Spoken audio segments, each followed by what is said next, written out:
오늘 소개할 논문은 이제 스트리트 서프라고 하는 논문인데, 이 논문 같은 경우에는 조금 롱레인지를 타겟으로 널프를 진행하는 방법을 한번 소개한 논문인데요. 여기서 말하는 이제 롱레인지라고 하는 거는 보통 이제 우리가 얘기하는 자율주행 데이터셋 같은 데에서 우리가 널프를 이제 라지 스케일에서 널프를 돌릴 수 있을까 뭐 그런 거 좀 타겟을 맞춰가지고 그래서 이름 그대로 이제 스트리트란 이름이 들어가는데 이게 마치 이제 길을 이제 왔다 진행하면서 이제 우리가 널프를 이용한 렌더링과 3D 리컨스트럭션에 가능하게끔 하는 방법을 지금 보여주고 있는 그런 논문이었습니다. 그래서 여기서 쓰이는 여기서 이제 소개하는 논문 같은 경우에는 주로 이렇게 PT 데이터셋을 라던가 아니면 이제 웨이모 데이터셋 같은 자율주행 데이터셋을 주로 활용을 하고 있는데요. 그래서 보시다시피 보통 이제 자율주행 데이터셋이라고 하면은 뭐 카메라를 여러 대를 달던가 아니면은 고정밀 라이다 센서 같은 걸 달아가지고 이제 그거를 통해서 우리가 이제 주변에 있는 환경이라던가 그런 거를 이제 취득하면서 이제 어떤 비전 데이터나 라이다 데이터를 로깅하는 그런 이제 어떤 큰 규모의 데이터셋을 보통 이제 자율주행 데이터셋의 구성이라고 볼 수가 있는데요. 그래서 그게 이제 대표적으로 키티 데이터셋이 있고요. 이 키티 데이터셋이라고 하는 게 이제 여기 나와 있는 것처럼 이렇게 뭐 스테레오 플로우 오도메트리 나왔는데 이제 뭐 비주얼 오도메트리를 한다라던가 아니면 어떤 스테레오 기반의 뎁스 추정, 뭐 옵티컬 플로우, 오브젝트 디텍션 트래킹 같은 걸 할 때 주로 이제 이 데이터셋을 많이 활용해가지고 어떤 벤치마킹 결과를 본다던가 주로 많이 활용을 하고 있습니다. 그 외에도 이제 여러 데이터셋들이 있어요. 그래서 자율주행 쪽에서 이제 루신스라는 데이터셋이라던가 아니면은 웨이모에서 나온 오픈 데이터셋 이런 것도 활용을 하고 있는데 그래서 자율주행은 이제 1인칭 주행차 시점에서 그 주변에서 보이는 어떤 사람들이라던가 이제 도로 주행하고 있는 환경이라던가 그 앞에 있는 자동차들 그런 것도 이제 찍어가면서 우리가 데이터를 로깅하는 그런 데이터가 이런 자율주행 데이터가 특성이고요. 그래서 지금 이걸 소개한 이유는 이 스트릿 서프 같은 경우에는 이제 타겟이 이런 자율주행 데이터에서 어떻게 널프 리컨스트럭션과 렌더링을 해낼지 그걸 지금 목적으로 보고 있습니다. 그래서 주로 이 스트릿 서프에서는 웨이모 데이터셋을 타겟으로 실험 결과를 보여주고 있고요. 그래서 여기서 지금 제기하고 있는 거는 그럼 이런 스트릿 뷰에 대한 어떤 데이터셋을 가지고 우리가 널프를 한다고 했을 때 어떤 점들을 고려해야 될까, 그리고 어떤 게 문제가 될까라는 걸 먼저 제기를 하고 있습니다. 그래서 보통 우리가 널프에 대한 어떤 데이터셋을 만든다고 하면은 오브젝트 센트릭 혹은 이제 포워드 페이싱 형태로 데이터를 많이 찍는 게 약간 일반적인 오픈 데이터셋의 구성이었잖아요. 그래서 뭐 예를 들면은 여기 나와 있는 이런 뭐 불도저 데이터셋이 있다고 하면은 그거 불도저를 찍을 때도 이제 뭐 360도로 이렇게 돌면서 그 일관된 형태의 어떤 스페리컬하게 데이터를 구성한 다음에 그걸 우리가 널프를 위한 데이터셋을 구성하고 있다. 그게 조금 통상적인 방법이었는데 그래서 이런 식으로 하다 보면은 이렇게 카메라가 돌고 있는 요 범위를 우리가 클로즈 레인지, 뭐 이제 직역하면 근거리긴 하겠는데, 이런 이제 클로즈 레인지라고 우리가 정의를 할 수가 있는 거죠. 그래서 널프를 이용해서 이 카메라 트라젝토리를 따라서 찍은 이제 그 안에 있는 어떤 객체에 대해서 이제 이 객체 클로즈 레인지에 있는 어떤 대상을 복원하는 거에 있어서는 그동안 이제 나온 널프들이 이렇게 잘 해왔었는데, 만약에 이제 이 클로즈 레인지에 벗어나가지고, 여기서 지금 디스탄트 뷰라는 걸 지금 정의를 하고 있습니다. 여기서의 디스탄트 뷰는 클로즈 레인지, 그러니까 이 카메라 트라젝토리 좀 바깥에 있는 어떤 영역, 그러니까 요 어떤 스페리컬한 형태에서는 그 바깥 영역을 지금 디스탄트 뷰라고 보고 있는데요. 그래서 이걸 좀 그냥 통상적으로 정의를 하면은 카메라를 찍고 있는 이 시점에서 좀 멀리 떨어져 있는 어떤 대상을 우리가 뉴럴 렌더링 한다고 했을 때, 그때는 이제 이걸 어떻게 복원할래가 이제 문제가 되고 있어요. 그래서 이게 이 자체를 다루고 있는 연구가 이제 뭐 널프 플러스 플러스 같은 부분에서 조금 다루고 있다고 하는데, 그 자체가 그렇게 막 풍부한 연구 결과가 나오고 있지도 않았고, 사실 이게 약할 수밖에 없는 게, 클로즈 레인지 같은 경우에는 우리가 이 오브젝트를 찍을 거야, 아니면 우리가 이 씬을 찍을 거야 하고 작정하고 지정한 다음에 찍다 보니까, 거기에 대한 어떤 뭔가 데이터를 풍부하게 얻을 수 있는데, 디스턴트 뷰 같은 경우에 사실 우리가 어떤 걸 타겟으로 두고 데이터를 찍는다고 했을 때, 고려 대상은 아니잖아요, 사실은. 그러다 보니까 얘를 만약에 우리가 어떤 100장을 찍는다고 했을 때 얘는 뭐 두세 장 들어오거나 뭐 67장 들어오거나 거의 뭐 사실상 이 데이터를 뉴럴 렌더링 하는 입장에서 얘는 어떻게 보면 약간 노이즈로 간주될 수 있을 정도의 그냥 적은 데이터밖에 안 들어오고 있죠. 근데 만약에 이제 자율주행 데이터셋으로 간다라고 하면은 그러니까 우리가 계속 쭉 주행하면서 그 주변 환경을 우리가 렌더링 한다라고 하면은 그러니까 그 주변 환경을 지나가면서의 그 뷰를 항상 볼 수는 없어요, 사실.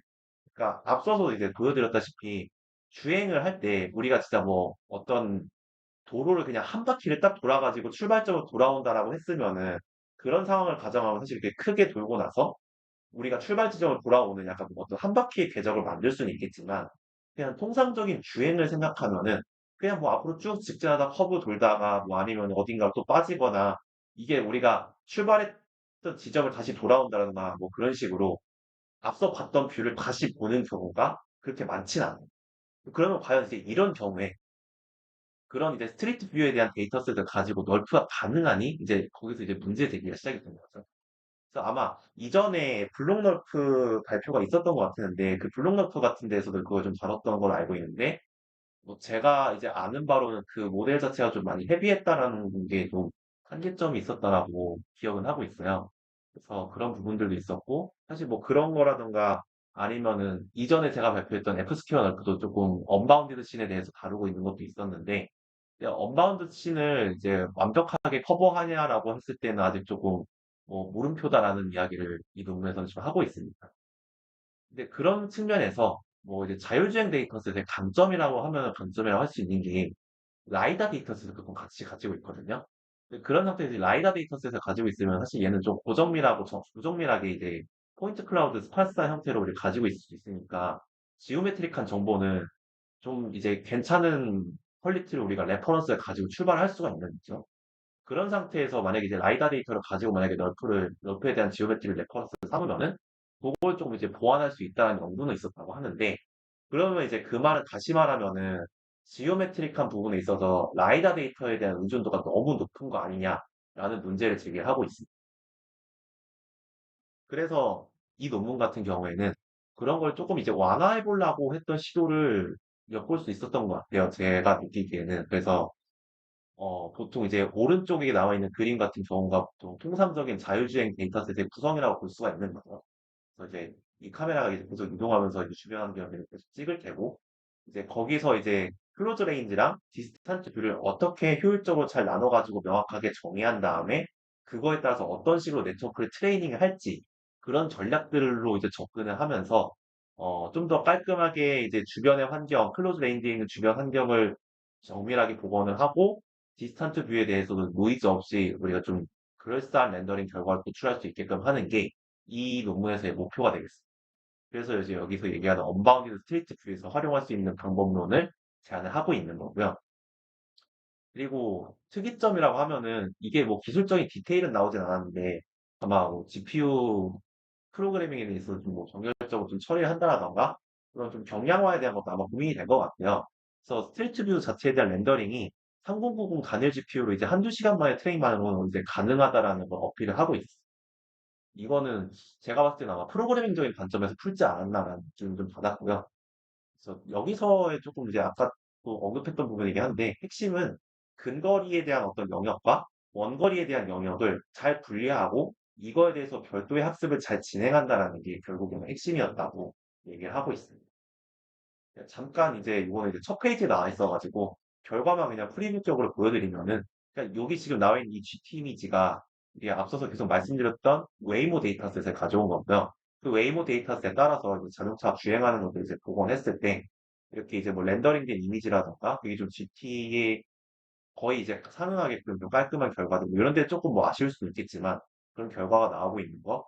근데 좀 특이했던 거는 이제 이런 노말이라던가 서페이스 노말이라던가 뎁스에 대한 결과가 나름대로 좀 신뢰도 높게 잘 나오고 있다는 거가 좀 특이한 사항이었고 이것도 이따가 말씀드릴 부분이긴 한데 하늘 영역을 좀 되게 잘 나눴어요. 하늘 영역을 나눠가지고 이게 아마 이미지가 여러 장 들어오다 보면 사실 이 하늘 영역이 우리가 뭐 어떤 플로터 같은 걸 만들어낼 수 있는 방해 요인이 될 수가 있잖아요. 근데 그런 것들을 잘 효율적으로 좀 나눠가지고 우리가 어떤 원하는 결과를 도출했다라는 게 이 결과를 통해서 보여주고자 하는 바였던 것 같습니다. 그 결과에 대한 이야기는 뒤에서 좀 더 자세히 말씀드릴 거기 때문에 간단하게 이 정도만 보여드리고 전반적인 구조를 보면은 이제 여기서도 그 인스턴트 엔지피에서 쓰는 그 해시 코딩이 좀 들어간 걸 볼 수가 있었고, 크게 보시면은 이제 전체의 어떤 시퀀셜한 입력이 들어왔을 때 그 이미지 입력이 들어온 거에 대해서 세 개의 모델로 지금 나눠서 학습을 하고 있어요. 세 개의 이제 이 세 개의 모델이라고 하는 거는 자율주행 데이터셋에서 이제 이제 표현하고 있는 전체 어떤 거리별 영역을 세 개로 나눠가지고 그 각각에 대한 이제 학습을 진행을 하고 있고 그 학습 결과에 따라서 렌더링을 하고 그 렌더링 결과에 대해서 이제 뭐 컬러 렌더링이나 지오메트릭한 거, 뎁스나 노멀 렌더링인 거에 대해서 포토메트릭 에러랑 지오메트릭 에러를 계산하고 있다라고 얘기를 하고 있습니다. 약간 조금 여기서 주장한 거랑 살짝 모순되었던 것 같은 게 라이다 데이터셋을 이제 뭐 이거 뭐 없어도 되는 거 아니라고 했을 때 사실 없어도 가능은 하지만 있을 때 조금 더 이제 지오메트릭 에너를 잘 잡을 수 있다는 얘기를 하고 있긴 하거든요.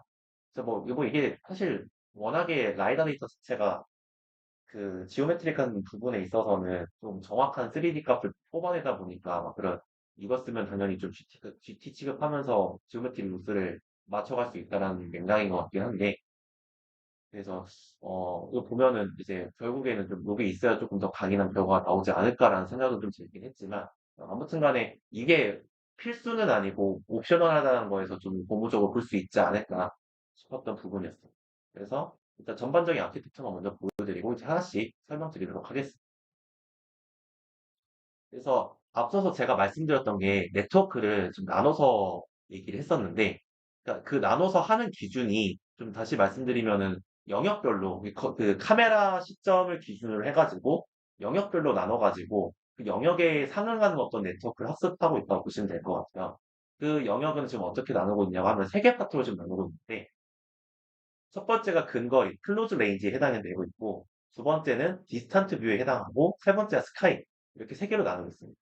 클로즈 레인지는 보통 이제 전체 기준에서 시점을 기준으로 수십 미터 내외에 있는 어떤 영역들을 우리가 클로즈 레인지로 지금 정의를 하고 있다고 합니다. 예를 들면은 그냥 이제 우리가 실제로 자율주행하고 있는 자동차가 실제로 주행하고 있는 그 도로 영역 자체가 이제 이 클로즈 레인지에 해당할 수가 있고 그리고 주변에 있는 빌딩 그 주변에 직접적으로 주변에 있는 이 빌딩들도 어떻게 보면 이 클로즈 레인지에 있는 해당하는 뭔가가 될 수가 있는 거죠.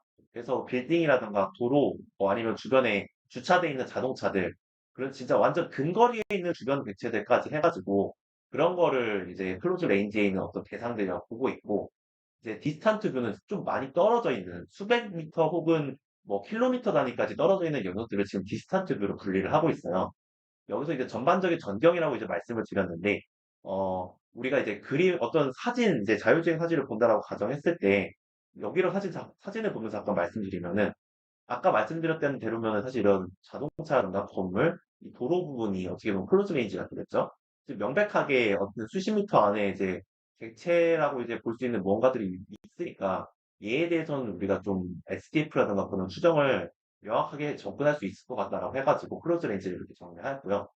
너무 멀리 떨어진 이런 산 같은 거는 수백 미터, 이게 뭐 몇 킬로미터 떨어져 있는다라는 건 이제 알고 있는 사실인데, 근데 이거를 우리가 직접적으로 뭐 뉴스 같은 방법으로 이제 렌더링 해가지고 SDF가 뽑아낸다라는 게 너무 멀리 있으니까 현실적으로 이게 가능하겠냐라는 걸 이제 얘기를 하고 있는 거죠. 그래서 그 부분에 있어서 이제 커버를 하기 위해서 그 멀리 떨어져 있는 영역을 디스탄트 뷰로 이제 정의를 한 다음에 분리를 하고 있어요. 마지막으로 이제 하늘 영역도 지금 커버를 하고 있는데 이제 하늘은 약간 좀 추상적으로 접근을 하고 있어요. 왜냐면은 사실 이 산이라던가 어떤 건물이라던가 이런 거는 몇십 미터, 몇백 미터, 몇천 미터 떨어져 있어라고 우리가 조금 뭐 어렴풋한 정의를 할 수는 있겠지만 하늘은 사실상에 완전히 무한히 떨어져 있는 영역이다 보니까 이거를 기하학적으로 정의를 할 수는 없는 거죠. 그렇기 때문에 이것도 한번 분리해가지고 요건 좀 추상적인 접근을 통해서 뉴럴 렌더링을 하자라는 측면에서 한번 분리를 하고 있다라고 볼 수가 있습니다. 그래서 그 각각에 대해서 모델을 접근하는 걸 좀 보면은 클로즈 레인지 같은 경우에는 이제 큐보이드를 기반으로 뉴스를 사용을 하고 있어요. 그러니까 큐보이드 기반이 들어간 이유가 이제 우리가 이제 뉴스를 기반으로 렌더링 한다고 하면은 뭐 그냥 통상적인 걸 생각하면은 스페리컬하게 어떤 이미지를 찍은 걸 기반으로 해가지고 그 스페리컬한 영역 내에서 뭐 레이를 쏴가지고 거기에 대한 컬러 값과 뭐 오파시티, 뭐 그런 걸 기반으로 이제 SDF 값을 이제 추정하는 게 뉴스의 기본적인 목적이 됐었는데요. 그래서 그런 식으로 이제 뉴스를 사용을 하게 될 텐데, 여기서 특이점이라고 하면은 뒤에서 좀 더 자세히 말씀드리긴 하겠지만, 스페리컬하게 우리가 어떤 영역을 나눠놓고서 그 안에서의 뉴스를 쓰기보다는 큐보이드 형태로 접근을 하고 있어요. 큐보이드에 대한 이야기를 좀 더 뒤에서 자세히 말씀드리도록 하겠습니다. 그래서 그런 식으로 이제 클로즈 레인지 모델에 대해서는 좀 더 조밀하고 정확하게 우리가 지오메트릭한 정보까지 잘 추정하자라는 측면에서 뉴스로 접근을 하고 있고, 디스탄트 뷰, 이제 멀리 떨어진 거에 대해서는 이제 하이퍼큐보이드라는 용어를 쓰면서 널프 플러스 플러스를 사용을 하고 있어요. 이거는 그냥 제가 알고 있는 한에서 이제 어렵게 말씀드리면은 널프 플러스 플러스가 이제 기본적인 바닐라 너프에서 우리가 360도 데이터셋을 찍었다고 가정했을 때 스페리컬한 영역을 이제 클로즈 레인지로 이제 지정하고 이제 거기에 대해서 뭔가 렌더링하고 한 다음에 그 외적인 영역에 대한 이제 디스탄트 뷰에 대해서 렌더링 할때 인버스 파라미터라이제이션이라는 거 쓴 다음에 그걸로 이제 좀 간접적인 접근을 하고 있다라는 걸 제가 어렵게 전제을 하고 있는데, 여기서도 그런 컨셉을 이용을 해가지고 좀 많이 멀리 떨어져 있는 거, 그거에 대한 걸 조금 뭐 스팔스하게 그냥 듬성듬성이나마 그 지오메트릭한 부분이나 포토메트릭한 부분을 추정하고자, 그래서 널 플러스 플러스에서 사용했던 방법을 여기서도 활용을 하고 있습니다. 세 번째로 이제 뭐 다이렉셔널 MLP에 대한 얘기를 하고 있는데, 지금 그 부분에 대해서는 특히 좀 이 스카이 모델을 좀 봐주셔야 될 것 같아요.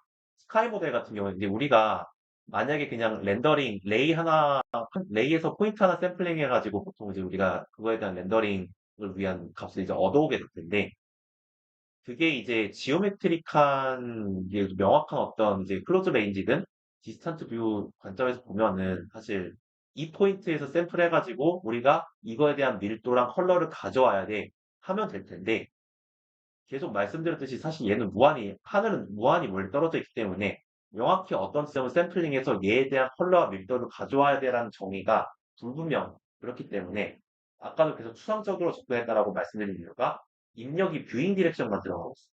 그래서 이제 레이를 쏘고 그 레이를 쏜 어떤 그 방향에 대한 뷰잉 디렉션을 가지고 그 벡터 값을 기반으로 이제 MLP를 추정해가지고, 그래서 그거를 토대로 우리가 이제 컬러 값, 그러니까 스카이에 대한 컬러를 추정을 하고 있어요. 그래서 보시면 아웃풋을 보면은 차이가 있는 걸 느낄 수가 있는 게, 이제 클로즈 레인지 쪽에서는 뉴스를 쓰다 보니까 SDF랑 컬러 값이 나오고 있는 걸 볼 수가 있고요. 여기서도 넓 플러스 플러스 쓰니까 덴시티랑 컬러 나오고 있는 걸 볼 수가 있는데, 얘는 사실상 덴시티라는 것 자체를 추정한다는 게 현실적으로 좀 불가능에 가깝기 때문에 컬러에 대한 것만 거의 이제 네트워크를 통해서 컬러에 대한 레프레젠테이션을 추론하고 있다라고 볼 수가 있습니다. 그래서 최종적으로 이제 앞서서 말씀드린 네트워크를 통해 가지고 이제 학습을 하게 될 텐데, 이제 그 학습에 있어서 뭐 누적된 결과를 가지고 이제 렌더링을 하겠죠. 보통 이제 누적이라고 하면은 우리가 이렇게 레이를 쏜다고 했을 때 이게 리얼 투 파에 대한 레인지를 저희가 보통 정의를 하잖아요. 그래서 거기서 샘플링한 결과들에서 샘플링한 부분에서의 어떤 컬러와 덴시티 컷을 가져와 가지고 그거를 이미지 플레인상에 투영해서 누적된 어떤 무언가가 이미지 플레인상에 표현이 된다라는 게 사실상 렌더링인데, 여기서는 이제 그거에 대해서 지금 보시면은 클로즈 레인지랑 디스탄트 뷰를 두 가지로 나눴다 보니까 이 레이에 대한 것도 누적된 레이에 이제 렌더링 되는 결과 자체도 어떻게 보면은 이제 이 둘로 나눠가지고 표현이 될 수가 있는 거죠. 그래서 뭐 여기를 그냥 이렇게 간단하게 1이라고 제가 정리를 해볼게요. 리얼 레인지를. 그리고 이 n을 그러니까 n이라고 일단 정의한 다음에 nc 그리고 얘를 nd라고 하면은, 그러니까 이제 얘가 이제 여기서 여기까지가 어떻게 보면 이제 클로즈 레인지에 해당이 되는 영역인 거고, 여기서 여기까지가 이제 디스탄트 뷰에 해당하는 어떤 영역이 될 수가 있는 거죠. 그러면 이제 우리는 앞서서 이제 각각 두 개의 네트워크로 학습했던 레프레젠테이션 값을 우리가 이제 특정 방향으로 쏜 레이에 대해서 샘플링한 결과를 여기다 누적시켜서 렌더링 하게 됩니다. 그 렌더링 누적된 결과가 클로즈 레인지에서의 누적된 결과와 그 뒷단에 있는 디스탄트 뷰에서의 렌더링 그 레프레젠테이션 결과 누적시켜가지고 나온다라고 보시면 될 것 같습니다. 그래서 이 두 가지에 대한 누적 결과가 여기 포함이 되는 거고요. 이제 그거에 대한 걸 지금 이제 아래 식으로 표현하고 있는데, 그냥 O는 사실상 이제 오파시티에 해당된다 보시면 될 것 같고, D는 이제 덴시티에 대한 부분, 그리고 C는 컬러에 대한 부분이라고 보시면 좋을 것 같습니다. 그래서 이거를 세 개를 이렇게 명시한 이유는 이 클로즈 레인지랑 디스탄트 뷰는 명백하게 이제 지오메트리, 포토메트리를 모두 보고 있기 때문에 오파시티, 덴시티 그리고 컬러 값을 같이 이제 렌더링할 때 보고 있다라는 거를 이제 강조하고자 이렇게 넣은 거고요. 이건 사실상 투명도 때문에 보고 있는 거죠, 어떻게 보면은. 그래서 그런 부분이었다는 걸 이제 설명드리고, 근데 이제 그러면 이제 궁금한 건 이제 스카이는 그럼 어떻게 접근하냐가 될 텐데, 스카이는 이제 아까 말씀드렸듯이 덴시티랑 오파시티를 사실 직접적으로 추정을 하고 있지는 않아요. 그래서 얘는 만약에 스카이에 대한 마스크가 있거나 취득이 되었다라고 하면은 걔를 기반으로 우리가 선택적으로 렌더링을 하게 될 테고, 만약에 주어지지 않았으면 사실 패스를 하는 거죠, 여기처럼. 위다우 스카이에 대해서. 그래서 아랫줄을 보시면은 이제 이 CR이 클로즈 레인지, DV가 디스탄트 뷰에 해당이 될 텐데, 이 결국에는 이제 이 스카이에 대한 마스크가 없다고 하면은 마스크 값이 뭐 없는 부분이라고 하면 이제 이 두 부분에 대한 레인지만 딱 우리가 판별을 해가지고 거기에 대한 컬러만 렌더링 하고 있는 걸 알 수가 있고, 그러면 이제 이 사실상 이 뒷부분이 이제 스카이에 대한 컬러 렌더링을 다루는 부분이라고 볼 수가 있는. 그래서 우리가 전체적인 어떤 이미지를 이제 렌더링 한다고 가정했을 때 누적된 어떤 불투명도는 결국엔 1이 되겠죠. 그래서 이제 요게 이제 불투명도에 해당한다고 이제 보면은 클로즈 레인지와 어떤 디스턴트 뷰를 통해서 누적된 어떤 불투명도가 있을 테고 이미지 하나를 그리는 전체 불투명도가 1이라고 했을 때 그럼 결국엔 우리가 렌더링을 이제 남아있는 렌더링 요소는 스카이라고 전제를 깔면은 결국에는 전체의 불투명도 1에다가 앞서서 이제 앞선 스텝에서 렌더링했던 이 불투명도를 빼면은 그 남은 불투명도는 결국엔 우리가 스카이에 대한 불투명도로 간주할 수 있지 않겠느냐라고 볼 수가 있는 거죠. 그런 식으로 이제 간접적인 접근을 하면서 이제 이 스카이에 대한 렌더링 영역, 이제 여기는 이제 이 남아있는 불투명 영역에 대해서는 스카이를 렌더링 하면 돼. 라는 거를 우리가 판별을 할 수가 있는 그런 식으로 이제 컬러에 대해서 얻은 거를 이제 이렇게 불투명도를 판별한 다음에 스카이까지 렌더링 해가지고 최종적으로 세 개의 영역에 대한 렌더링을 이런 식으로 진행한다라는 절차를 설명드렸습니다. 그래서 아까 제가 앞서서 말씀드렸던 게 얘네는 스페리컬하게 모델링을 하지 않고 큐보이드 형태로 그 영역을 나눠가지고 접근한다고 말씀드렸잖아요. 근데 그게 사실 그렇게 접근한 큰 원인이 자율주행 데이터의 특성 때문에 이렇게 간 것도 사실 있어요. 이게 왜냐면은 자율주행 데이터를 이제 전체를 뭔가 이렇게 지금 이 아래에 있는 이미지는 이렇게 라이다 데이터셋으로 어떻게 보면은 그 자율주행 데이터셋 딴 거 지금 전체를 복원한 결과로 볼 수가 있거든요. 근데 이제 그래서 이제 전체적인 영역을 보면은 보통 이거를 스페리컬하게 뭔가 정의를 한다라는 게 굉장히 어려워요. 뭐 이제 예를 들면은 이제 이제 이 방향으로 계속 나아가는 뭐 데이터셋을 만든다던가 계속 할 텐데 그러다 보니까 이걸 이제 뭐 여기서 구를 만들어 아니면 뭐 여기서 구를 만들어 한다라는 게 사실 뭐 구에 대한 영역 정의도 그렇고 너무 이제 잘못하면 방대하게 커질 수가 있으니까 렌더링을 해야 되는 영역도 너무 이제 데이터도 좀 너무 커지고 학습해야 되는 대상이 그러다 보니까 좀 학습도 많이 무거워질 수도 있고 그런 측면에서 이 자율주행 데이터 자체는 큐보이드로 정의를 한다라는 게 그런 측면에서는 1차적으로 어렵다, 문제가 많다라는 지금 제기를 하고 있습니다. 특히나 이제 이 데이터셋 구성을 보면은 우리가 이제 3차원으로 이제 뭔가를 이제 표현한다고 가정을 해볼게요. 근데 여기서 이제 가로 세로를 보면 그냥 뭐 여기저기 좀 뻗어나간 거 볼 수가 있는데 이 부분이 이제 사실상 그 3D 높이 부분, Z 부분이라고 생각할 수가 있거든요. 근데 Z가 XY 방향에 대해 비해서 보면은 통상적으로 그 범위가 굉장히 그 좁아요. 그러니까 그런 측면에서 보면은 이러한 이제 약간 조금 이거를 보통 여기서는 이제 내로우하고 롱한 어떤 형태의 데이터셋이다라고 보통 얘기를 하고 있는데 이러한 형태의 데이터셋 형태를 가지고 있다 보니까 이거를 스페리컬하게 모델링 해가지고 널프를 접근한다는 자체가 효율성이 너무 떨어진다라는 걸 지적하면서 이 모델링을 아예 큐보이드로 접근하면서 그 큐보이드 안에서 뉴럴 렌더링을 할 수 있는 이제 널프 학습을 하고 있다라는 걸 지금 지적을 하고 있습니다. 그래서 지금 여기 이 사진을 보여드리는 이유는 그 자율주행 데이터셋에서 널프를 위한 스페리컬 모델링을 하지 않는 이유, 그러니까 그 문제점을 제기했다고 보시면 좋을 것 같고요. 그래서 그거에 대한 정급 접근법에 대한 이야기를 지금 여기서 이제 해놨습니다. 또 자세히 보면은 그래서 큐보이드 스페이스를 먼저 정의할 때 가장 먼저 이제 기준을 두는 거는 클로즈 레인지에 대해서 먼저 기준을 두고 있습니다. 클로즈 레인지에서 이제 엑시스 얼라인드 바운딩 박스 형태를 우리가 좀 정의를 하고 있는데, 이제 엑시스 얼라인드 바운딩 박스를 정의하려면은 우리가 뭐 여러 개 벌텍스가 있던 거면은 그 벌텍스의 민값과 맥스값을 알아야지 그 민맥스를 기준으로 해가지고 이렇게 뭐 박스 형태, 뭐 3D면 큐브 형태로 우리가 빅박스를 정의를 할 수가 있는데요. 근데 그런 큐브를 정의하기 위해서 그러면 과연 그 벌텍스는 어떻게 할래? 라고 보면은 이제 우리가 특정 몇 개의 시점을 가지고서 먼저 이 클로즈 레인지를 만든다라고 하고 있어요.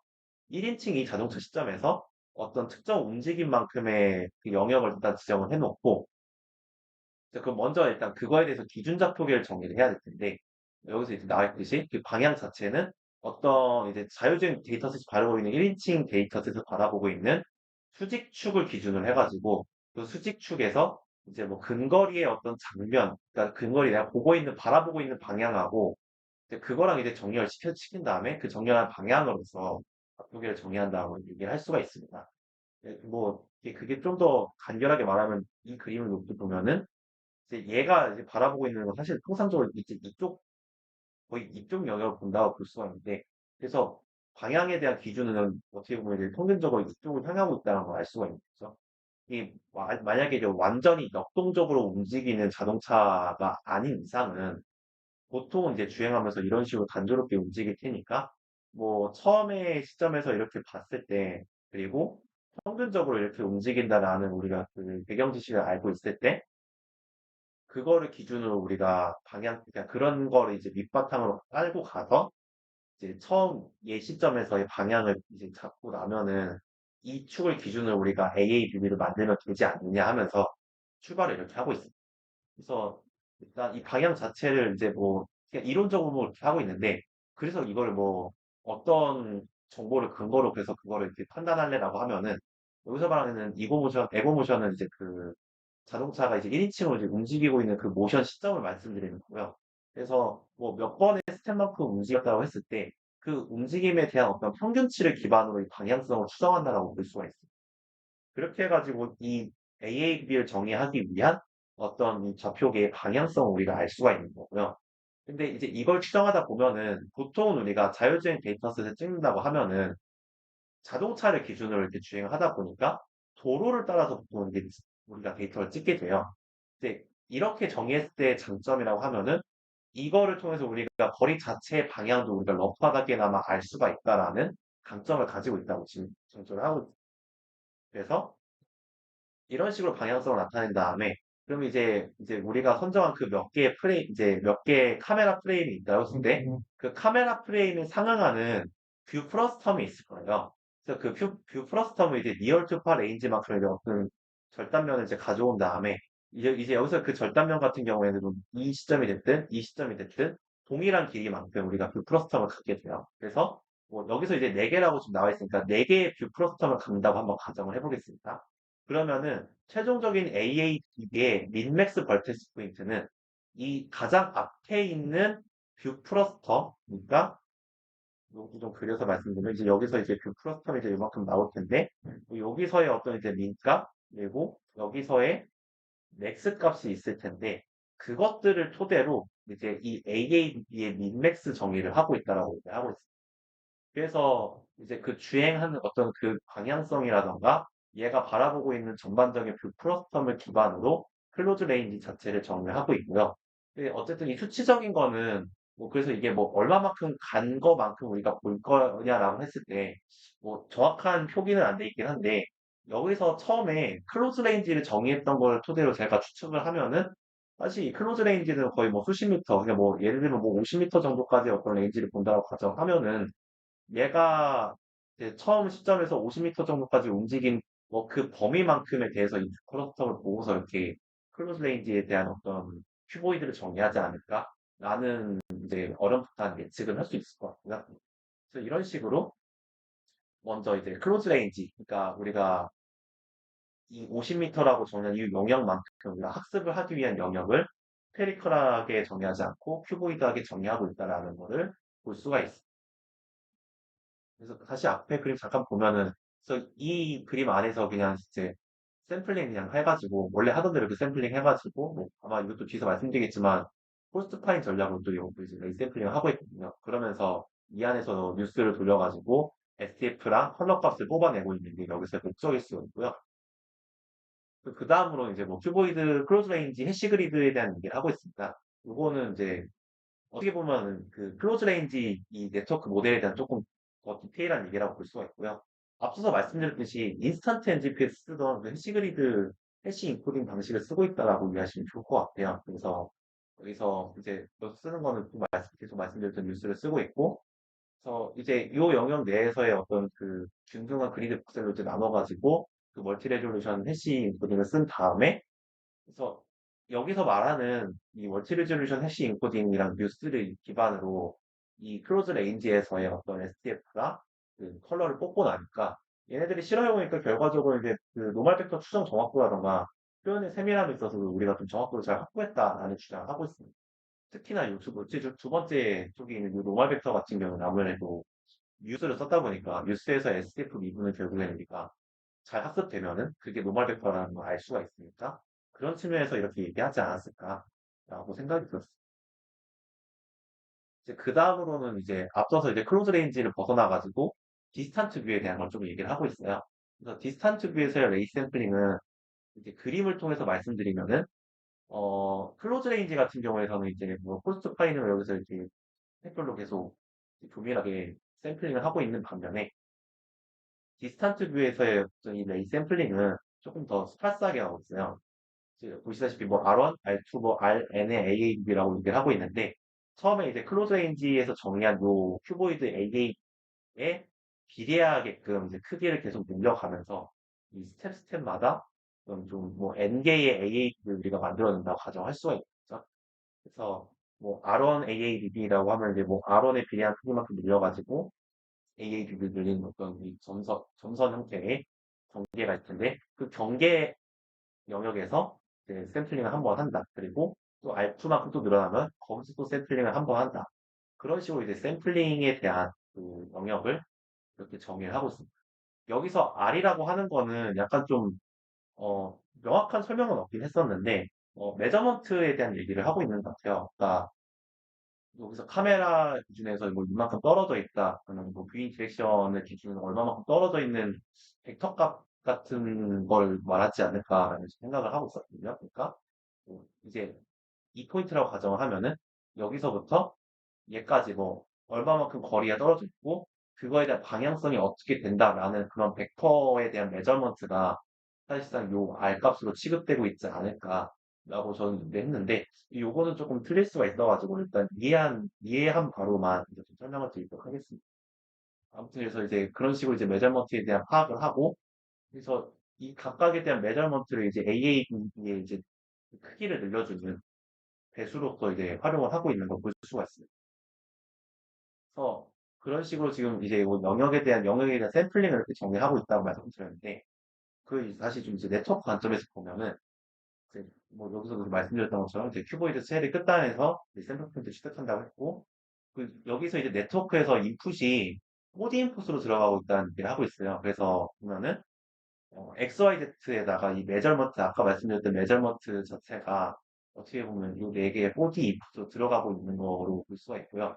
그래서 이 인풋에 대해서 이 부분은 제가 좀 자세히 파악은 안 되긴 했는데 어떤 4D 그리드에 대한 해시 테이블 기반으로 피처를 이제 인터폴레이션 해가지고 그 인터폴레이트 된 피처 형태 이것도 아마 4D로 나왔던 것 같아요. 이제 4개 값을 해가지고 그래서 이제 4개 차원을 갖고 있는 어떤 피처 벡터를 토대로 타이니 MLP를 태워서 그 덴시티랑 컬러를 추정한다는 게 이 디스턴트 뷰에서의 그 프로세스가 되겠죠. 그래서 앞서도 말씀드리긴 했는데 여기는 이제 플러스 플러스의 방법을 사용을 하고 있다라는 점 다시 한번 말씀드리겠습니다. 그 다음은 조금 최적화 관점에서 얘기를 하고 있어요. 그래서 이 최적화 관점에서 초기화에 대한 중요성을 강조를 하고 있는데 초기치에 대한 거를 너무 이제 무작위하고 무분별하게 주면은 로컬 미니마에 빠질 수 있는 문제가 있다 보니까 그래서 지오메트릭한 부분에 있어서 조금 적절한 초기치를 주고서 출발을 하면은 우리가 특히나 이제 도로 표면에 있어서는 조금 더 정확도를 확보할 수 있지 않을까라는 주장을 펼치고 있습니다. 그러니까 이게 나온 배경이 이제 슈도 GT에 대한 얘기부터 이제 들어가게 되는데요. 그러니까 이 지오메트리 네트워크 학습, 그러니까 SDF를 잘 얻기 위한 지오메트리 네트워크 학습 측면에서 봤을 때 우리가 처음에 어떤 이제 대략적인 괜찮은 그럴싸한 이니셜라이제이션을 얻기 위해서 보통 이제 요 SDF 표현을 얻는 지오메트리 네트워크 측면에서는 슈도지티를 좀 활용한다라고 얘기를 한다고 합니다. 그래서 대략적인 어떤 SDF 형태를 모델링을 한 다음에 그 모델링을 기반으로 해가지고 얘가 어느 정도 얼추 이 정도에 대한 초기치를 갖고 출발을 하면은 우리가 지오메트릭한 거에 대해서 제대로 학습할 수 있을 거야. 라는 거에 대한 가이드 역할을 하는 게 이 슈도시티인데, 이게 약간 보통은 우리가 이제 SDF를 정의한다고 하면 이제 이 서페이스 0이라고 기준을 두면은 이 안쪽은 음수, 바깥쪽은 양수로 보통 많이 정의하다 보니까 이게 보통 통상적인 형태의 어떤 닫혀있는 객체 형태를 기준으로 놓고 보면은 어떤 캡슐 형태로 이렇게 SDF를 구성할 수 있다라는 얘기를 할 수가 있어요. 그래서 여기서 얘기하는 인사이드 아웃 형태로 무언가 만들 수 있다라는 얘기를 할 수가 있다고 하는데, 그래서 다른 어떤 뭐 객체에 대해서 우리가 슈도지티를 만들어 가지고 한다고 하면은 이렇게 캡슐로 정의해도 충분히 접근할 수 있다 할 수가 있어요. 근데 우리가 이제 자율주행 데이터셋에서의 로드 부분을 보면은 그냥 플랫한 형태로 끝없이 그냥 앞으로 뻗어나가기만 하는 형태일 텐데 이거를 뭔가 인사이드 아웃 형태의 캡슐로 만든다라고 하는 게 적합하냐 그 이제 그 문제점을 제기하는 거죠. 이게 학습 측면에서도 그렇고 성능이 많이 떨어졌다고 뭐 실제로 이제 실험을 해보니까 그런 결과를 얻을 수 있다 얘기하더라고요. 애초에 우리는 그냥 평평한 어떤 서페이스 표면에 대한 거를 잘 지오메트릭하게 복원을 해야 되는데 그거를 캡슐 형태로 이렇게 뭐 SDF를 만들어낸다는 것 자체가 조금 어떻게 보면 잘못된 접근이다라고 볼 수가 있는 거죠. 그래서 A번이 통상적인 캡슐 형태의 초기치 접근이라고 하면은 이 논문에서는 이제 로드 서페이스 이니셜라이제이션 이런 식으로 그 플랫한 어떤 접층 형태의 뭔가로 이제 SDF를 정의해가지고 이렇게 지금 슈도지티를 만들어가지고 접근을 하고 있다라는 이야기를 펼치고 있습니다. 그래서 뭐 이거는 사실 뭐 도로 영역에 일단 이 서페이스다라는 건 너무 자명하게 출발하고 있는 것 같아요. 그래서 이 표면 자체가 0값을 갖고, 그러니까 보통 우리가 이 주행할 때 그린 이 트라젝토리가 뭐 이게 차를 주행한다고 가정했을 때는 뭐 차가 뭐 어떤 방지턱을 만나가지고 좀 꿀렁이거나 뭐 좀 도로가 파여 있어서 꿀렁이거나 하는 뭐 그런 특수 케이스가 아닌 이상은 웬만하면 그냥 진짜 평안하게 주행을 하잖아요.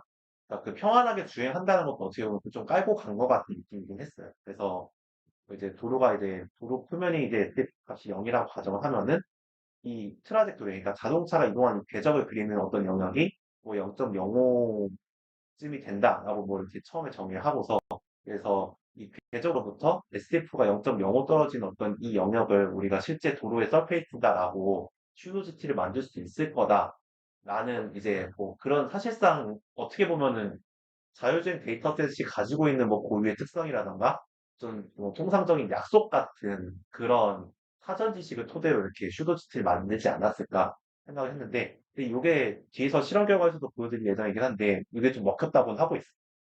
그래서 이런 식으로 지오메트리가 부분에서 특히 도로 표면에 있어서는 초기화는 이렇게 접근을 하고 있고요.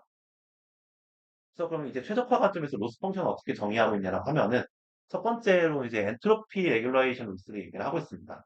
이 엔트로피 레귤러라이제이션은 클로즈 레인지 쪽이랑 디스탄트 뷰에서 오퍼시티 자체가 모호한 값을 가지면 안 된다라는 거를 강조를 하고 있어요.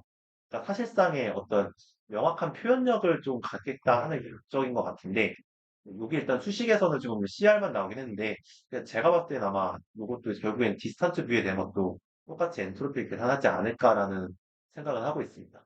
그래서 이 식에 대해서 좀 말씀드리면 사실상 엔트로피 값이 만약에 그러니까 엔트로피라는 게 보통 그렇잖아요. 이제 뭐 확률 값이라는 게 뭐 0.9, 0.95, 0.96 뭐 그렇게 확실하게 거의 확실하게 나오거나 아니면 이제 아니면 아니다라고 0.01, 0.001 이렇게 그렇게 확실하게 나오거나 하면 사실상 엔트로피가 낮게 나올 텐데 뭐 진짜 완전히 플랫한 형태의 동전 던지기를 한다고 했을 때 0.5가 보통 나오잖아요. 확률이. 그렇게 진짜 언설턴티가 높을 경우에 보통 우리가 엔트로피가 높다고 얘기를 하니까 그런 개념을 어떻게 보면 이제 오파시티에 도입하지 않았나 싶은 것 같긴 해요. 그래서 사실상 우리가 이제 클로즈 레인지라던가 디스턴트 뷰에서 렌더링 해야 될 대상이 불투명이면 불투명이다, 투명이면 투명이다라고 똑바로 이제 정의해야 되는데, 그걸 진짜 오파시티 자체를 뭐 0.456 이렇게 애매하게 정의해버리면은 렌더링 결과에 있어도 좀 이제 별로 도움이 되지도 않고 하다 보니까 여기가 투명이면 투명이고 불투명이면 불투명이다라는 걸 좀 정확하게 뱉어줘 라는 측면에서 이런 엔트로피 레귤레이션 로스를 넣지 않았을까 좀 생각을 해봤습니다. 그래서 그런 측면에서 지금 오파시티를 기반으로 엔트로피를 계산해가지고 이걸 최소화하고 있는 걸 좀 목적으로 가지고 가고 있고요. 그리고 이거는 이제 추가적으로 여기는 좀 옵셔널한 로스라고 보시면 될 것 같아요. 스카이를 만약에 이제 렌더링할 대상으로 이제 삼느냐 안 삼느냐에 따라서 이 로스는 들어가게 되는데, 그래서 여기서 이제 스카이 마스크 로스를 바이너리 크로스 엔트로피로 계산하고 있어요. 그 바이너리 크로스 엔트로피 이제 입력을 보면은 이게 우리가 이제 뭐 오파시티 같은 거라든가 그런 거는 스카이에 대해서는 이제 앞서도 말씀드렸듯이 명확한 오파시티를 찾을 수가 없기 때문에 지금 바이너리 크로스 엔트로피 입력을 봐도 클로스 레인지랑 디스턴트 뷰에서 누적된 오파시티가 차라리 입력으로 들어가거든요.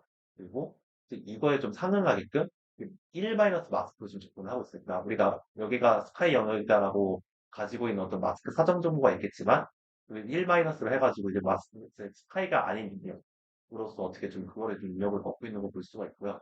그런 식으로 하면서 이제 마스크 로스를 좀 계산을 하고 있어요. 그래서 이제 스카이에 대한 이제 렌더링을 통해서 이제 여기서의 목적은 그거죠. 이제 스카이 영역과 스카이가 아닌 영역을 명확하게 잘 나눠야 된다.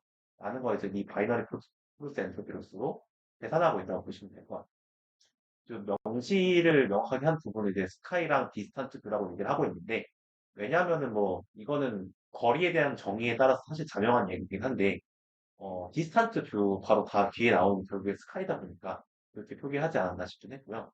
스카이 마스크를 아까도 계신 뭐 스카이 마스크를 얘기를 했었는데 뭐 이제 질문이 나올 수가 있어요. 이거 어디서 얻니?라는 질문이 나올 수가 있는데 이게 뭐 이거를 이제 별도의 어노테이션을 통해서 얻는 경우도 있긴 한데 이 논문에서는 별도의 어노테이션 정보가 없다라고 가정을 하면 이제 세그푸머라고 하는 세그멘테이션 모델을 돌려가지고 그거를 통해서 스카이 값을 가지고 온다라고 얘기를 하고 있습니다. 그 다음으로 이제 지오메트릭 로스에 대한 부분인데, 근데 이거는 이제 우리가 어떤 이미지를 기준으로 봤을 때 텍스처가 없는 영역이라든가, 또 이제 뷰잉 이제 디렉션에 대한 앵글 정보가 부족한 부분, 그런 데서 사실 좀 지오메트릭한 부분을 값을 기준으로 해가지고 우리가 그러니까 사실상 이게 그거잖아요. 우리가 뭔가 특징을 뽑거나던가 아니면은 이미지에 대한 어떤 정보가 좀 부족한 상태에서 렌더링 결과에 대한 신뢰도를 얻기 위한 부분이라고 볼 수가 있는데 그거에 대해서는 지금 논문에서는 두 가지 결로 지금 접근을 하고 있습니다. 만약에 이제 우리가 라이다 데이터가 있다고 하면은 아까 말씀드렸듯이 그냥 라이다 데이터의 어떤 레인지를 메저먼트 값 자체를 그냥 GT로 쓰면 돼요. 거기서 이제 3D 복원 자체를 그냥 GT로 써가지고 우리가 추정한 데인시티 추정치랑 라이다 GT랑 비교해가지고 그거를 통해서 이제 지오메트리 루스를 계산한다고 볼 수가 있고요. 그거에 대해서 이제 위에 나와 있는데 이제 로가리즘 에러 루스를 통해 가지고 그 라이다 레인지랑 이제 그 데인시티 추정한 결과랑 계산하고 있다고 볼 수가 있어요. 그리고 이제 특이한 건 또 이제 라이다가 만약에 없을 때 그러면 어떻게 접근할래라고 얘기를 하고 있는데 그러면 이제 다시 말하면 이제 결국에는 지오메트리에 대한 GT를 우리가 다른 방법으로 확보를 해야 된다는 소리가 되거든요. 그래서 여기서는 모노 STF라고 하는 모델을 활용하고 있습니다. 이 모노 STF라는 모델을 통해 가지고 뎁스랑 서페이스 노멀을 이제 수정하는 어떤 방법론을 확보를 하고 있는데 옴니 데이터셋을 이용해 가지고 학습한 다음에 이제 어느 정도 성능을 확보해 놓은 상태에서 입력 모노큘러 이미지를 통해서 뎁스랑 노멀을 이제 추정을 하게 되는 거죠. 거기서 이제 추정된 결과를 토대로 이제 여기서의 지오메트릭한 정보랑 그거랑 이제 노멀 값이랑 뎁스에 대한 로스를 계산하고 있는데 좀 이게 지금 누락이 되긴 했는데 여기서의 L 모노 노멀이나 L 모노 뎁스는 이 모노 SDF에서 로스 펑션 아마 이제 이 논문을 보시면은 여기 로스 펑션을 보실 수가 있는데 거기 보시면은 뎁스 컨시스턴시 로스랑 노멀 컨시스턴시 로스를 다루고 있어요. 그래서 여기서의 로스 펑션이 모노 노멀과 모노 뎁스는 거기서의 컨시스턴시 로스들을 그대로 가져와 가지고 계산하고 있다. 라는 정도로만 설명하도록 하겠습니다. 그 다음으로는 이제 포토메트릭 로스는 이제 기존에 이미 많이 사용했던 방식대로 렌더링된 결과랑 GT를 비교를 하고 있고, 그리고 이제 뉴스를 기반으로 하다 보니까 서페이스 노멀에 대한 그 신뢰도도 이 레귤레이션 텀에서 검증을 하고 있습니다. 그리고 스파시티 레귤레이션 로스라는 게 또 하나 추가됐는데, 그러니까 이게 보통의 스트리트 뷰를 우리가 생각을 하면은 사실 우리가 지나가는 거리를 쭉 따라가면서 우리가 모든 영역을 이제 보고 있으면 좋겠지만 보통은 이제 뭐 어떤 나무에 가려서 주차되어 있는 차에 가려서 오클루전 영역이 분명하게 이제 필연적으로 발생할 수 있기 때문에 그 오클루전에 대한 거를 여기서 이제 핸들링을 해야 된다라는 측면에서 뭐 스파이트 레귤레이션으로서 포함됐다고 하고 있습니다. 그래서 우리가 알듯이 우리가 observe 되지 않은 그 영역들에 대해서는 우리가 요거를 이제 어떻게 보면 이제 프리 지오메트리라고 좀 얘기를 하고 있는데 거기에서 그러니까 우리가 좀 정확하게 보지 않은 부분에 대해서 억지로 렌더링 하려고 하면은 이거 결국에 사실상 아티팩트 만들어내는 거 아닌가? 라고 이제 볼 수가 있는 거죠. 그런 측면에서 그런 오클루전 영역에 대한 페널티를 주고자 이 루스를 적용하고 있다고 하고 있습니다. 그래서 NLD라고 하는 걸 노멀라이트 로지스틱 펑션을 썼다라고 하고 있고 이 입력으로 이제 STF 값이 들어가고 있어요. 그 STF에 대한 노멀라이즈 로지스틱 덴시티 펑션을 통해 가지고 이제 업줄부터 되지 않은 그런 오클루드 된 영역들을 조금 페널티를 주게끔 요 로스를 지금 계산하고 있다라고 볼 수가 있습니다.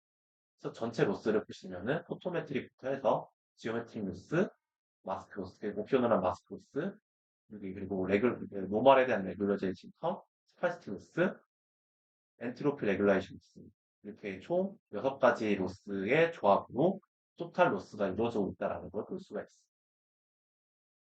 이제 마지막으로 이제 레이 마칭에 대한 전략도 조금 얘기를 하고 있는데 이게 여기서는 이게 간단하게 말씀드리면 인스턴트 NGP에서의 접근법과 뉴스나 널프에서 쓰고 있는 접근법의 조금 장점을 잘 조합했다라고 얘기를 하고 있어요. 인스턴트 NGP는 보통 우리가 오큐퍼시 영역을 알고 있다고 가정하면은 그 오큐퍼시 영역에 대해서는 레이를 샘플링하고 있는데 근데 이렇게 하다 보니까 얘네는 그냥 뭐 콜스 투 파인에 대한 전략을 안 하고 있다 보니까 파인한 디테일 살리는 거에 있어서는 물론 이렇게 하면 좀 빨리 렌더링 하겠지만 파인 디테일에 있어서는 약하다라는 점을 지금 논문에서 지금 지적을 하고 있어요. 반대로 뉴스나 널프 같은 경우에는 전체 그러니까 아까 말씀드렸던 오큐판시에 대한 정보 없이 그냥 리얼트 바 레인지 정의하면 그 전체에 대해서 홀수하게 한번 샘플링하고 이제 그 결과에 따라서 파인하게 한 번, 두 번 이렇게 접근하면서 좀 더 디테일을 살리는 형태로 이제 샘플링하고 있다라고 하고 있는데 근데 이거 이렇게 하다 보니까 이제 이거는 아시다시피 계산 효율성이 좀 많이 떨어지고 있다는 한계점이 있는 거죠. 그래서 앞서서 말씀드린 이제 그 널프나 뉴스의 방법에서 인스턴트 NGP의 효율성을 조금 가져온 것 같아요. 그래서 이제 오큐펀시 그리드에 있는 레이 마칭, 이제 레이 영역에서 샘플링을 먼저 콜스하게 수행하고 이제 거기서 이제 여기서 이제 쪼개서 들어가는 거죠. 처음에 여기서 샘플링한 부분에서 원 스테이지, 투 스테이지 쪼개 가면서 파이널 디테일 살려간다라고 볼 수가 있는 방법이고요. 그래서 말씀드렸다시피 어떻게 보면 이제 인스턴트 NGP의 장점, 뉴스 널프의 장점을 이런 식으로 좀 혼합해가지고 레이 트레이싱, 그러니까 레이 테스팅의 방법을 접근하고있다라고 볼 수가 있습니다. 여기서의 오큐판시 인포메이션은 우리가 어차피 크로스레인지 상에서 그 STF 네트워크 학습할 때 그거에 따라서 뭔가 오큐판시에 대한 그 정보는 주기적으로 업데이트할 수 있다고 볼 수가 있으니까 그거를 토대로 우리가 오큐판시 인포메이션 상에서 이거를 가지고 이제 그 영역에서 우리가 이제 매일 아침을 수행을 하자 볼 수가 있습니다. 이거 조금 제가 좀 용어를 혼용하긴 했는데 이게 그래픽상에서 조금 이제 잠깐 첨언을 하면은 그래픽스 범위에서 이 레이 말칭이라고 하는 게 어떻게 보면 이제 레이 테스팅이 조금 큰 범주라고 볼 수 있는 걸로 알고 있어요. 그래서 레이 테스팅 중에서도 좀 고전적으로 좀 뭔가 말칭하는 약간 좀 스텝스텝으로 말칭하는 방법을 이렇게 샘플링해서 그거에 대해서 렌더링 값을 얻어내기 위해서 레이 말칭 전략이라고 알고 있고요. 어떻게 보면 이 레이 말칭이라는 게 그 테스팅의 한 방법문이라고 이해하시면 좋을 것 같습니다. 마지막으로 실험 결과인데 실험 결과 일단 PPT에는 몇 개 안 남았어요. 얘네 프로젝트 페이지를 통해서 직접 보여드린 게 아무래도 조금 주관적인 것 같아서 이런 걸 담긴 했는데 일단 좀 지오메트릭한 정보 잠깐 보면은 F스퀘어 넓크에서는 이제 특히나 뭐 하늘 영역이라던가 좀 많이 멀리 떨어진 개체에 대한 거 좀 잘 구분을 못했던 문제점도 있고 이런 데서 좀 에러 값도 나오는 걸 볼 수가 있는데 그런 거에 반해서 이제 스트레이트 서프가 뭐 하늘 영역도 잘 나오고 가까운 곳에 멀리 떨어져 있는 것까지 그런 거에 대한 지오메트리한 정보를 잘 반영했다라는 걸 실험 결과를 통해서 보여주고 있어요. 그래서 이걸 이제 어떤 이제 3D 형태로 좀 복원한 결과인데 보시다시피 좀 아티팩트가 굉장히 많이 생겼어요. 디지털 같은 경우는 그런 거 대비 좀 이제 깔끔하게 도로 영역이라든가 건물 영역에 대한 분리가 좀 잘 되는 형태로 그리고 자동차도 좀 그럴싸하게 좀 그나마 그럴싸하게 좀 3D 복원을 한 거를 결과를 볼 수가 있었고요. 그리고 어빌레이션 스터디 쪽을 보면은 그러니까 여기서 이 논문의 핵심 중에 하나가 클로즈 레인지랑 디스탄트 뷰를 잘 분리했다가 결국엔 핵심이 되겠는데 그냥 이거를 분리한 전략과 클로즈 레인지만 가지고 이제 했을 때 과연 결과가 어떤 차이가 있냐라고 보면은 이제 이 영역 보시면 돼요. 여기 영역이 이제 좀 많이 멀리 떨어져 있는 건물이다 보니까 어떻게 보면 앞서서 말씀드린 것처럼 우리가 디스탄트 뷰에 해당되는 영역이라고 볼 수가 있는 거죠. 그래서 그거를 잘 분리했을 때 보시면은 그거를 분리를 하고 디스탄트 뷰를 분리를 하고 클로즈 레인지에 대해서 서페이스 노멀이나 렌더링 결과를 도출하면은 그 영역에 대해서 이제 나름대로 잘 나오고 있는 걸 볼 수가 있는데 그럼 이게 과연 잘 나온 거냐라는 거는 클로즈 레인지만 했을 때 결과를 보시면 알 수가 있어요. 지금 보시다시피 멀리 떨어져 있는 건물이 이게 어떻게 보면 이 지오메트리상에서 여기 노말이 만들어진 게 이 나무랑 이제 어떻게 사실 우리가 눈으로 보면 이 나무보다 뭐 엄청 멀리 떨어져 있는 어떤 건물이다라는 걸 좀 직관적으로 알 수가 있는데 근데 얘는 이제 드론들을 좀 학습을 하다 보니까 얘랑 어떻게 보면 비슷한 위치에 있는 것처럼 이렇게 메시를 만들어버리는 그런 잘못된 결과를 보여주고 있습니다. 여기 렌더링에서도 지금 아티팩트 만들어내야겠죠. 비슷한 예로 여기서도 이제 이 완전히 멀리 떨어져 있는 건물 이제 여기서 분리 전략을 쓰면 이제 얘네는 그걸 좀 잘 분리해가지고 집중할 거에 딱 집중하는 형태로 뉴스 돌려가지고 지금 만들고 있는데 그걸 못 해내고 있는 모델에서는 이렇게 지금 노이즈한 결과를 만들어내고 있는 거를 우리가 알 수가 있어. 그리고 이제 아까 말씀드렸던 이제 로드 표면에 대한 표기와 그래서 먹혔냐라고 하면은 이게 사실 좀 그림을 봤을 때는 좀 이렇게 명확하게 보이진 않을 수가 있는데 이 도로에 대해서 플랫하게 잘 복원하고 여기가 도로 영역이다라는 거를 그래도 잘 나눴다라는 게 핵심인 것 같아요. 이 영역만 보면 지금 여기는 이제 플랫하게 잘 나온 반면에 이제 요 이니셜라이제이션 안 했을 때 조금 울퉁불퉁하게 뭔가 좀 옆에 있는 건물하고 이렇게 이어지듯이 이렇게 좀 잘못 만들어진 그런 좀 비포장 느낌의 도로가 이제 나온 것 같죠. 이제 그런 식으로 복원 결과가 나온 걸 볼 수가 있고 사실 여기 노란색이 원래는 우리가 로드라고 인지하고 만들어야 되는 부분인데도 불구하고 로드로 잘 만들지 못한 거를 이제 여기서 이제 볼 수가 있었어요. 한계점에 대한 거는 사실 아까도 좀 말씀드렸던 부분들이긴 해요. 그래서 웨이모 데이터셋 중에서 좀 쉬운 케이스들을 먼저 출발하면서 이 방법을 제안했다고 하고 있는데, 그래서 좀 역동적으로 움직이는 케이스, 아니면 이제 밤이라던가 새벽 데이터, 동적 객체가 많은 데이터, 뭐 그런 거는 조금 고려가 안 됐어요. 그래서 이 동적 객체가 많은, 그러니까 예를 들어서 주변에 차가 계속 움직이거나 사람들이 왔다 갔다 횡단보도 건너고 있거나 그런 거에 대해서는 이제 앞으로 퓨처워크로 다룰 거라고 얘기를 하고 있고, 그리고 좀 뭐 차가 많이 역동적으로 움직이는 앞서서 조현님이 말씀하신 케이스, 혹시 이거를 어떻게 보면 이제 롱테일 문제라고 얘기를 하고 있거든요, 자율주행차는. 쉽게 말하면 좀 엣지 케이스인 거죠. 진짜 분명히 우리는 이런 상황이 일어날 수도 있어. 분명히 필연적으로 일어날 수도 있는데, 이거 데이터셋을 취급하는 측면, 이렇게 취득하는 측면에서는 진짜 극히 드문 케이스인 거죠. 오른쪽에 완전 극단적인 예가 있는데, 보시다시피 의자가 날라오고 있어요. 진짜 이런 거는 진짜 우리가 데이터를 취득한다는 측면에서 예측을 못 하잖아요, 사실. 네, 예측을 할 수도 없고, 이런 데이터 취득한다는 것 자체가 너무나 희귀 케이스이기 때문에, 이런 엣지 케이스에 대한 거, 이렇게 보통 이제 자율주행에서도, 그럼 과연 이거 어떻게 다룰래라는 게 항상 화두가 됐는데, 이 스트릿 서프에서도 결국엔 이게 화두 중에 하나로 남아있다라는 걸 지금 언급을 하고 있습니다. 그래서 결론적으로 이제 클로즈 레인지랑 디스탄트 뷰에 대한 효율적인 분리를 해내면서 이 스트리트 뷰에 대한 노벨 멀티뷰 임플리시트 서페이스 리컨스트럭션을 해냈다라는 게 결국에 여기서 핵심이라고 볼 수 있고요. 그런 분리를 하면서 각각 영역에 대해서 잘 학습을 하고 지오메트릭한 에러 핸들링을 잘 했다라는 게 그 핵심인데 이제 이거에 대한 이제 디테일한 또 결과는 이제 사이트를 통해서 다시 보여드리겠습니다. 그래서 얘네가 좀 이 사이트를 통해서 결과 좀 많이 담고 있어가지고 이걸 잘 보여드리면 좋을 것 같아요. 그래서 보시다시피 이게 조금 뭐, 사실 좀 많이 정적인 케이스긴 해요, 이게. 이런 정적인 케이스에서 이제 만들고 있는 게 보면은, 노말이라던가 덱스를 잘 추정하고 있다는 볼 수가 있고요. 볼 수가 있고, 그리고